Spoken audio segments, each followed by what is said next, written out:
నమస్తే, welcome to NSTV news. నేను మౌనిక. బ్రిటన్లో ముందుగా హెడ్లైన్స్ చూద్దాం.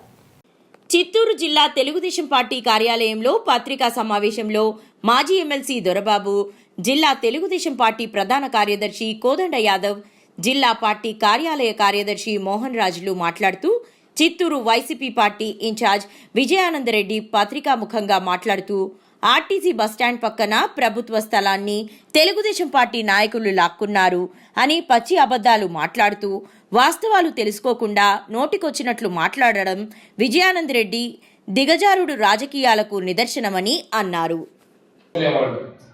ఈరోజు ప్రపంచ దేశాల్లో అవినీతి చక్రవర్తిగా గాంచిన జగన్మోహన్ రెడ్డి శిష్యులు అని వాళ్ళే చెప్పుకున్నారు. ఈరోజు ప్రపంచంలో గూగుల్లోకి పోయి 6093 అంటే జగన్మోహన్ రెడ్డి 16 నెలలు జైలు ఉన్నాడు. ఆయనకు ఖైదీ నెంబర్ అది.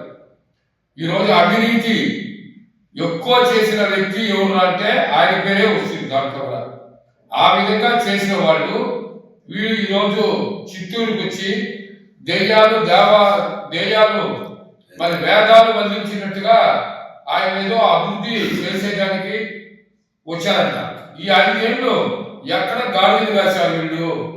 ఈ నాయకులు ఇద్దరు వచ్చారే, వీళ్ళు 5 ఏళ్ళు ఎక్కడ గాడిదలు కాశారో చెప్పాలి.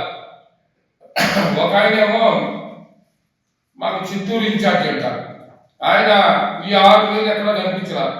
మొన్న ఎవరో అన్నారు ఎక్కడో ఆస్ట్రేలియా అయిపోయాడు వ్యాపారం చేసేదానికి. ఆయన శాండ్వుడ్ ఎక్స్పర్ట్.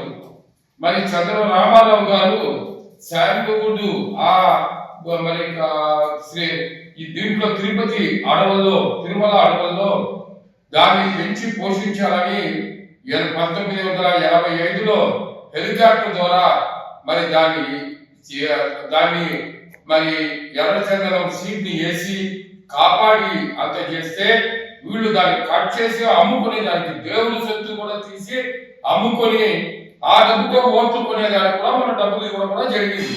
ఇవంతా చిత్తూరు ప్రజలకు తెలిసి ఇలాంటి వాళ్ళు దేశాన్నే కాదు దేవుడు కూడా మోసం చేసే వాళ్ళు కొన్నాళ్ళని వాళ్ళకు 151 సీట్లు 2019 ఇస్తే 2024లో 11 సీట్లకే పరిమితం చేశారు.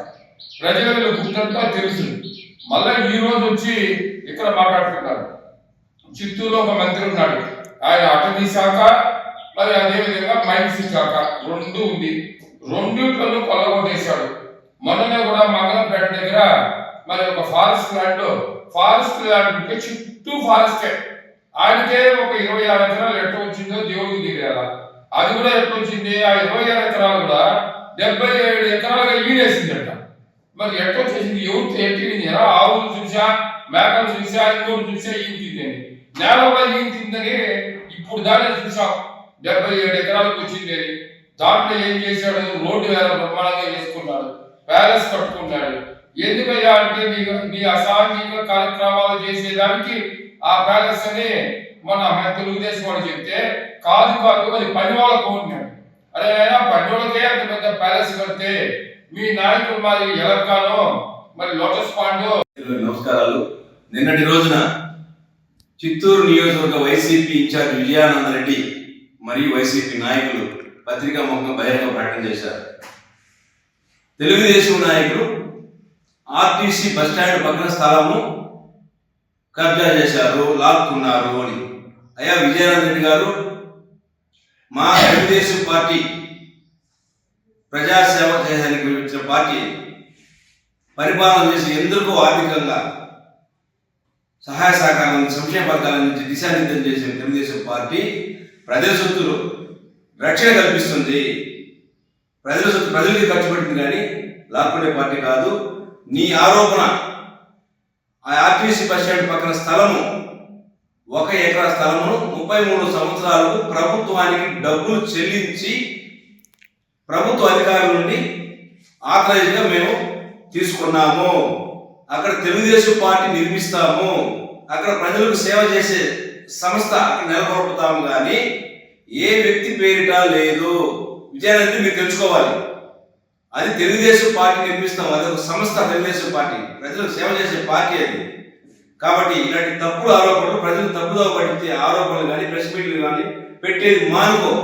రెండోది నీకు ఛాలెంజ్ చేస్తున్నా, ఇరువారం దగ్గర ఇదే చిత్తూరులో రాజేశ్వరి అనే మహిళ దగ్గర ఉన్నటువంటి స్వాధీనంలో ఉన్న భూమిని ఎస్సీ మాజీ కౌన్సిలర్ రాజేశ్వరి అనే మహిళ భూమిని వైసీపీ పార్టీ కట్టాలని స్థలం లాక్కున్న మాట నిజం అవునా కాదా? నువ్వు చిత్తశుద్ధి కలిగిన నాయకులైతే పత్రికా ముఖంగా తెలియజేయండి ప్రజలకు అని చెప్పేసి కూడా మీకు తెలియజేస్తూ ఇలాంటి తప్పుడు ఆరోపణలు చేయొద్దు. మేము లాక్కునే ప్రజల ఆస్తులు లాక్కునే పార్టీ మాది కాదు, నాయకులు మేము కాదు, అది మీరు జైలుకు వెళ్ళారు, ప్రజలు మిమ్మల్ని ఇంటికి పంపించేశారు, మీరు రాజకీయం చేసేది కూడా పనికిరారని చెప్పేసి కూడా ప్రజలు పక్కన పెట్టేశారనే విషయం తెలుసుకోవాలని చెప్పి తెలియజేస్తున్నాం. జై తెలుగుదేశం, జై చంద్రబాబు నాయుడు. పత్రికా సోదరులకు, ప్రింట్ అండ్ ఎలక్ట్రానిక్ మీడియా సోదరులకు నాకు వందనాలు. మా తెలుగుదేశం పార్టీ లక్ష్యం ఏమిటంటే మాకు అవినీతి యామార్చేది మాకు నేర్పించారు. మా పార్టీ సిద్ధాంతం ఏమిటంటే పార్టీ ఏం ఆదేశిస్తుందో దానిగా చేస్తాం. కానీ అదేవిధంగా మాకు సీనియర్ నాయకులు కానీ, అదేవిధంగా చిత్తూరు పార్లమెంట్ సభ్యులు, చిత్తూరు శాసనసభ్యులు వీళ్ళ సంస్కృతితో గత 40 సంవత్సరాల్లో కూడా చేయనటువంటి అభివృద్ధి పనులు కూడా వాళ్ళు చేస్తూ ఉన్నారు. ఇట్లాంటి అభివృద్ధి చేసేటప్పుడు మీరు కూడా సహకరించి తోడ్పడాలని కోరుతా ఉన్నాము. ముఖ్యంగా ఏమిటంటే ప్రతి ఒక్క పార్టీ తారతమ్యాలు లేకుండా మాకు ఎమ్మెల్యే కానీ, అదేవిధంగా నాయకులు కానీ ప్రతి ఒక్కరు వస్తే కూడా వాళ్ళకి కూడా నేటికి వాళ్ళకి సహాయ సహకారాలు అందిస్తూ ఉన్నారు. కానీ వీళ్ళు వైఎస్ఆర్ పార్టీ, తెలుగుదేశం పార్టీ అనే తారతమ్యం చూడడం లేదు. దయచేసి అభివృద్ధి కోసం చెంత ఉన్నటువంటి పార్టీలకు మీరు సహకారం అందించాలని, కానీ ఇలాంటి మీకు అసూయ అక్కస్తో మా పార్టీని విమర్శించే అర్హత మీకు లేదు. దయచేసి ఇకైనా బుద్ధి తెచ్చుకునేటువంటి ఇలాంటి చౌకబారు ప్రకటనలు చేయకుండా చూడాల్సిందిగా కోరుతున్నాం.